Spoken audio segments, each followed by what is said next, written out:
a week, and I'm super excited to have a very familiar face next to me. My sister from another mother and father, but more importantly, an author of 3 books, a best-selling author. There they are. Thanks, sis. Follow me, Shut Up and Build Your Network. Bums on Seats, which we actually co-authored together. We decided to write that book together probably the day we met when we didn't even know each other. And We then did. Invisible to Invincible, which was the #1 Amazon best-selling book. And a little sneaky secret, sis or Francesca Moi has told me that she is writing another book in a few months' time, but we'll hear about that a little bit later. So, good morning, Francesca. It feels weird calling you Francesca. Good morning. Thank you so much for having me.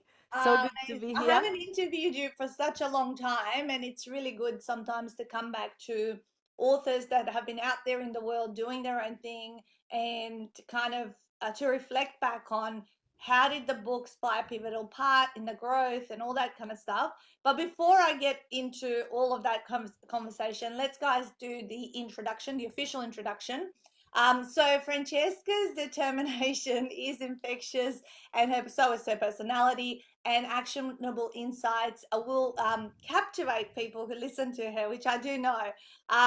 In less than 4 years, she grew a business from 120 bucks to over 1.5 million in revenue. All right, she serves a community of over 450 entrepreneurs who support and transform alongside one another. The results her clients experience inside her sold out business academy speak volumes. So she's got proven strategies that take business owners from a one-to-one business model, which can be a really hard slog, right? Trading that time for money into a profitable and scalable business, online and offline, by following simple organic strategies. And that's one thing that I've known about Francesca is, she's tapped into the paid ads world, but really her strength has been using organic strategies and building teams of virtual assistants. So she's impacting the world globally with her virtual assistant agency, matching time poor business owners with social media superstar trained in those exact strategies. So she's got like an agency where people come already trained. So Francesca is the perfect example of how a mindset can transform your business, continually growing to serve her clients at the highest level so that they can grow. Awesome. So yes, Amazing. when I met you, which is now, I think it was 2015, 8 years ago, you really were at that very starting point. Yeah. I just made, literally when we met in August 2015, I just made 100K in the business. Yeah. And it was like, 6 months, and I was like, oh my goodness, now what? So it was very, very, very beginning of the business. So what a journey has been. Yeah, I know because like I saw you like work super hard. You ran your own meetup events and just you were right at those early stages. And so Mm. then when we met, and it was love at first sight, sisterly love. You came along and did the full Ultimate 40 Alpha retreat at the November 2015 retreat, which was Mm. a lifetime ago also for me, like Yeah. 8 years ago, and now we're about to do the 10th year of doing this.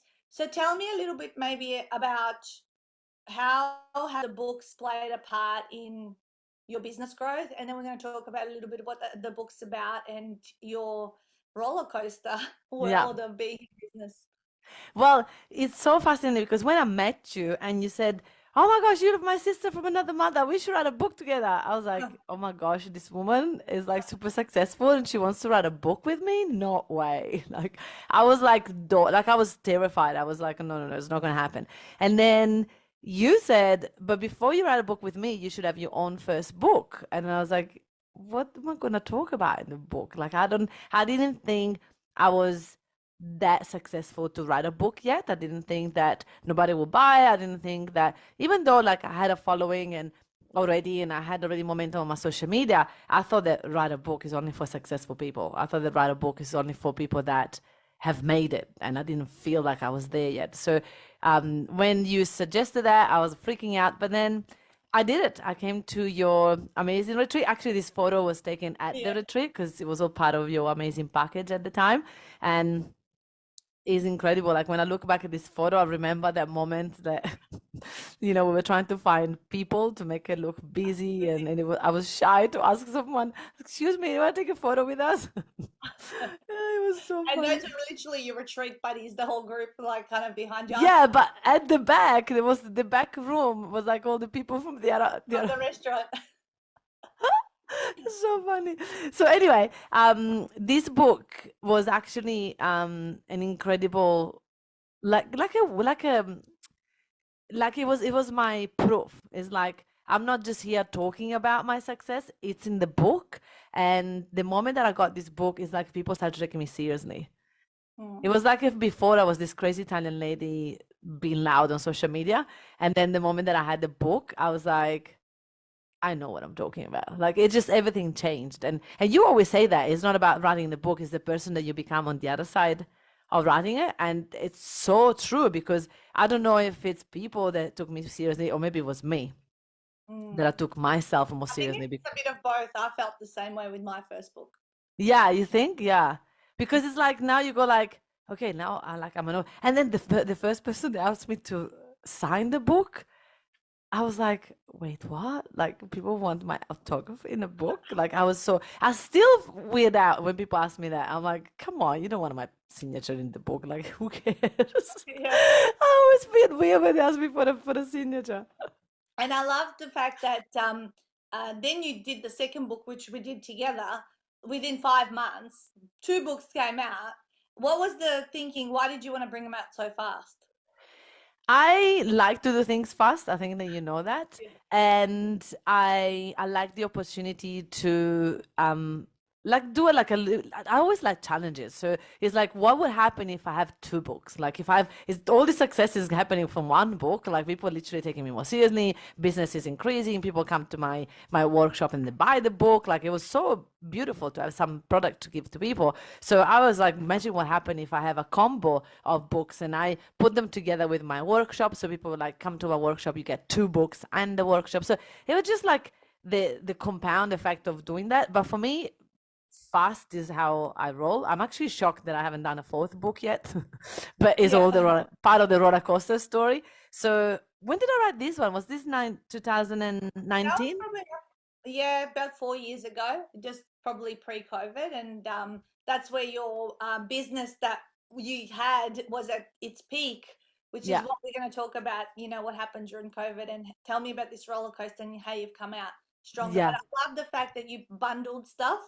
And that Mm, was so powerful because you could actually move a lot of books into people's hands to spend more time with you while they also then hung out at the workshops and did all that sort of stuff. So therefore, that's how your clients build trust, like no mm. one trusts. So I love that. So tell me about the breakdown and now the breakthrough. So fascinating because when I actually through the breakdown, I stopped to talk about my books because I felt like a fraud. I'm like, I've got books, but my business is going like that. So I felt like a fraud. But in hindsight, now that everything is sort of like done and dusted, it's good to think back. And the reason why the business went like this is because I chose to let it go like this. Because when COVID happened, I was working very hard, as you know. I was traveling a lot for business. I was always on the road. I was exhausted. Pretty much, I was running the business on adrenals, fatigue. So I was like trying. I felt like I created my own treadmill. I couldn't get off it. I'm like, if I stop events, money stops. If I stop, doing national tours, everything stops. How am I gonna pay my team? How am I gonna pay my thing? So it's just like I created my own treadmill. So people like say you start a business because you want freedom and lifestyle, but I didn't create that.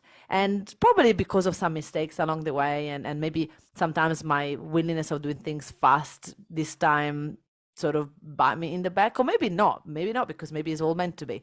But the fact that I had a lot of staff members didn't help. The fact that I couldn't my cash flow, I always had to work to be able to pay for those people. I didn't have that much money in the back. And anyway, all of that happened. Then when COVID happened and the business, I was like worried about the business. I invested in two properties in 6 months. Yeah. As you know, I do crazy things, right?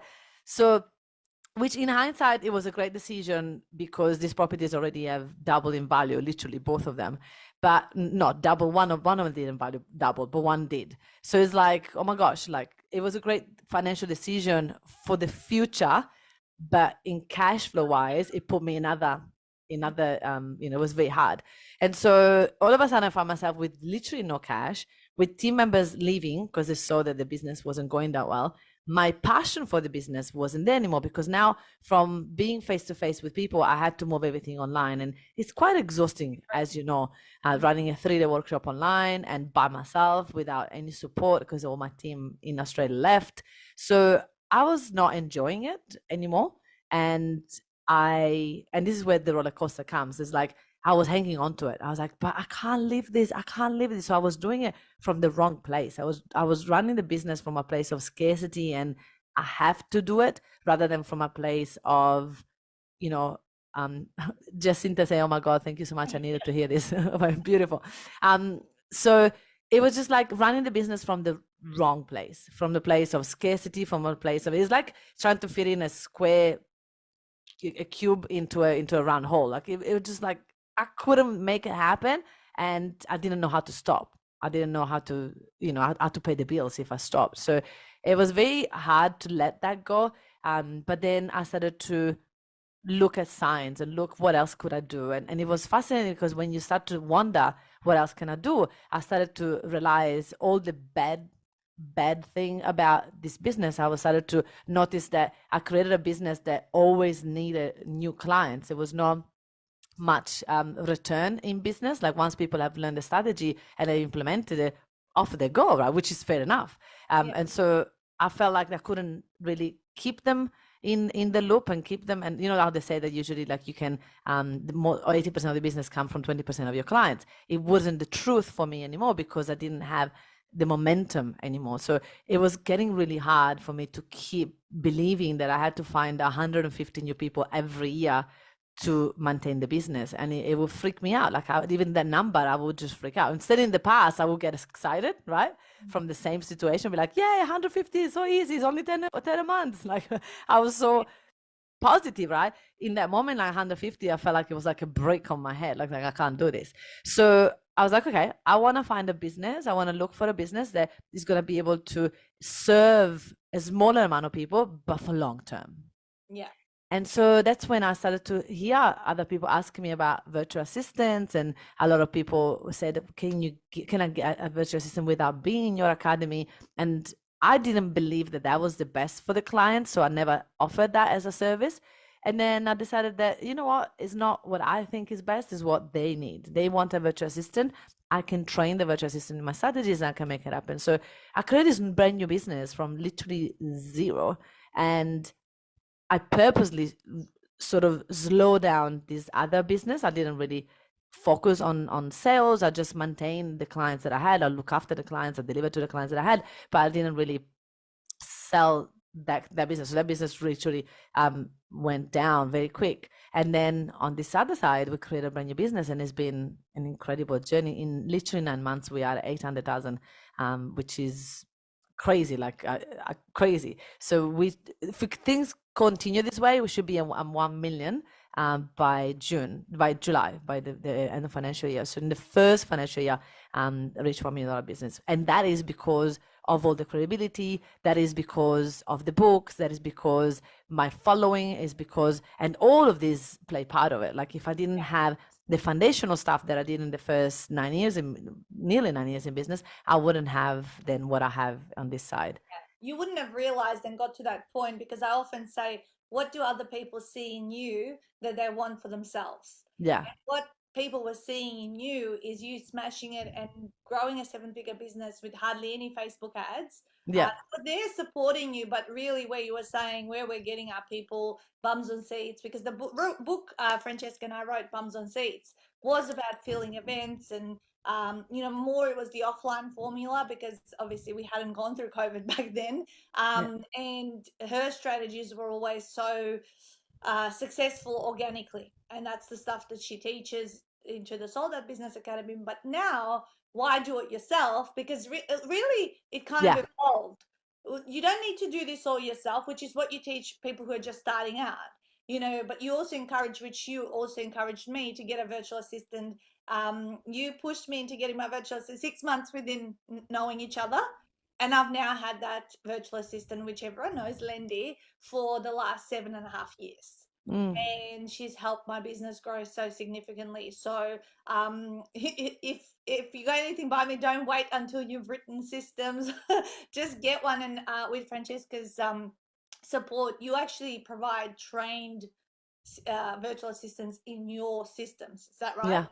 Yeah. Yeah, because I believe that this is the biggest thing that people say. Like, I don't have time to train someone. I don't have time to create systems. And so we train virtual assistant on how to get into someone's business and create the systems as they learn the tasks and they learn the strategies. Yeah. So that will create a little bit of like a SOPs for businesses that usually most businesses Yeah. don't have. So it's important to have that help. Like, I remember sometimes I was wondering if I was lazy, because I remember like you being a machine, like you'd be like finish an event and you'd be like, inserting things and doing things, and I'd be like on Facebook doing stories, and I was like, I'm gonna do anything, and I was like feeling guilty. I was like, maybe I'm lazy, maybe I should be doing stuff like, Yeah. but it's such an important thing, because I have noticed that I am the delegation queen. Like, I think I went from being the meetup queen to being the delegation queen, because I am quite lazy. Like, I don't like to do things that I don't need to do. If I can pass it along, I prefer that. Mm. But then during COVID, it proved that if I have to, I can go back at doing everything I need to do. Like, I even got to the point, remember, that I had a chef. Yes, yeah, I know, I know. You've a cleaner and chef and all that got to the point, yeah, where you outsource. But give me the story behind the shift. Because you were very cash flow challenged when you had local team members. Yeah, Currently, your whole team is the Philippines. outsourced in the Philippines. Yeah, Yeah, how my did whole team. that change the business? Okay, so I was terrified, right? Because I had this belief, especially like before COVID. I had people telling me like, "Why don't you just let your team go?" And I was like, "Because like some things virtual assistant can't do. Like, you can't, the operation manager, the customer service. People want people here. Like, my clients will expect someone in Australia to call them or to look after them, and I can't do a virtual assistant. I can't just have all these limiting beliefs." And when literally in February 2022, my last two staff member quit 1 week before my conference.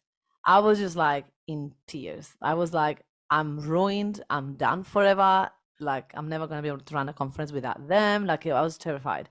And what I found is that for events like this, I can just hire someone, and there's highly qualified people that can just come and just help you for an event. We have Yeah, a conference in 2 weeks, and I've got plenty of crew that are just like coming and never work with me, so we'll be fine.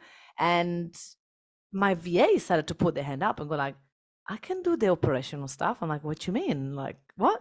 Like, yeah, I can just create a spreadsheet and, make sure that we all the people that need to owe us money, like it's all in there, who is who and blah blah. So they started to like organize all. One person took all the operation. Literally, my operation manager in the Philippines, and then one person was like, "I can check in with the clients. Like, it's fine. I've been doing that pretty much. The only thing is that the person in Australia sent the message, but I've been creating it." I'm like, "Oh, really? Okay." And so one of my VAs is it actually gets a better response from her messaging than what the person here used to do. So I'm like, oh my gosh, okay. So yeah, my literally my virtual team has taken all the tasks. I don't have to hire someone here. I don't need someone here. I have someone for 10 hours a week in the customer service to, call clients when they are joining me. But to be honest, it's yeah. not even something I do it because I love that person. I don't want to fire her, and I want to keep her because she's good value to the business. But could we pass that to a virtual assistant? Absolutely. Yeah, amazing. I've noticed that as well, actually, the last couple of years. The more tasks, I think also the more experience, or because you've had some of your virtual assistants for a while, haven't you? They really know you well. 7 years, yeah. Right. Yeah, they really know you well. They know the business. They get confident in the business as they stay on and on and on. And Yeah, that's what I found. I mean, Lindy often speaks to people, personally, or guides yeah. them or answers questions. She does a lot of customer service, which she didn't in the Yeah. early years, and that's cool. Like And I've sometimes they don't do it at the beginning because we don't trust them. yeah, yeah, yeah, Right? yeah. I don't know you, but for me, it was like I was afraid that what if they make a mistake with a high-paying client? Like I was a control freak and I didn't want to let it go. But then if we train them, like I teach people, like, okay, so if you know that they need to talk to clients, like create an FAQ, like I call it a quick reply spreadsheet. So it's like, Yeah, okay, when people ask this question, this is the three different way that you can reply to them. When people ask this question, this is the three way that you can direct them to this page or to that page or to this course or to this video. And so we've created like a spreadsheet with all the different potential replies. yeah, So all they need to do is to copy, paste, tweak a couple of words, and send it. yeah. I love that, and I think they're even smart enough to create their own replies because they're always very respectful. I find, and Yeah, they use great language. absolutely. Keeps everyone calm, if there are, some more challenging questions that come their way. So it's amazing. So what would you be your best advice for someone who's in business? When is the right time to hire via immediately, or do you need to make some money before you do so? Because some people will say, I don't have the money to pay myself, Yeah. what would you say to that? Because that was my process and fear around getting a virtual assistant is I'm responsible for me, and Stuart was in the business first after me, so we got to kind of put a roof over our heads, and to know that I was responsible for regular income for someone else, that's scary for a person who's never hired. Yeah. What would you say? I 1,000,000% don't suggest to have a virtual assistant if your business is not making money yet. Like, definitely, we need to have an income. We need to have a consistent income. But I don't believe that we need to have millions of dollars to do that. And I'm the risk taker. I believe that if I know how to make some money, if I know how to sell, and my problem is I need more hand on deck. Like I know that if I had double the time, I would have double the business because I would be able Yeah, to have more leads, more sales calls, more everything. So I'm like, okay, how if I'm at that point that I'm like, okay, yeah, if I knew for sure that I had double the leads, I will make more money, then that's when you know you need to get a virtual assistant. yeah, But if the problem of the business is I can't get any clients, yeah, then no. Like the yeah, VAs is not gonna do a miracle and find you clients. The VA will never find you clients. The VA will find you leads, and then it's up to us to convert those leads into clients. So if you don't know how to convert a lead into a client, we shouldn't get a VA yet. We should get a course where they teach you how to do this. Like it could be an academy, it could be a one-on-one coach, whatever that is. Find someone that can teach you how to do that, and then yeah, once you know how to make money, then the VA will be able to expand. It's like when people say money doesn't make a person bad, just enhance who they are. That's exactly like a VA. A VA doesn't make your business grow, they will just enhance it. So if your business is already making money, they can expand that. But if business is not, then no, yeah. it's not a time. You need to learn how to have a enticing offer, Yeah. be able to sell it, and Yeah. prove that a number of times so that Yes. you know what the system is, so that if a lead does come drop into your lap from a virtual assistant, you know the steps you need to take that to convert it into a business. Absolutely, 1,000,000%. And Yeah, if we don't know that, then it's pointless because the virtual assistant then is also gonna feel like not useful, right? It's gonna feel they don't yeah, know what to do. I had someone that got a virtual assistant, and I said to them they were not ready, and they said, no, I still want a virtual assistant. I'm like, okay, well, it's your choice. So they got a virtual assistant, and the virtual assistant actually got them. They sold four, literally in like 2 months they were together. They sold four courses at $297, and I said that is great result. Like selling to a non-existing audience in your social media from just 2 months of posting, four people that bought 297, it's huge. Like it's actually a huge benefit. But then this person said, yeah, but then these people didn't convert to the next level. It's like, but yeah, but that's not the VA fault. Like the VA got you four clients at $297 each. That's massive. huge, Yeah, like huge, not having a following. And right, and if you don't convert to the next level, then again, this is why we're not ready to get a VA. But a VA can do consistent on social media, can do such an amazing yeah. miracle for the businesses, right? I love it. I love it. All right. So, what's the next book about? The next journey, is it, or what is it? Well, I've actually wanted to chat with you as the new financial year arrives. I wanted to chat with you because I've got this idea and I want to see what you think about. So I wanted to write a book with my VAs.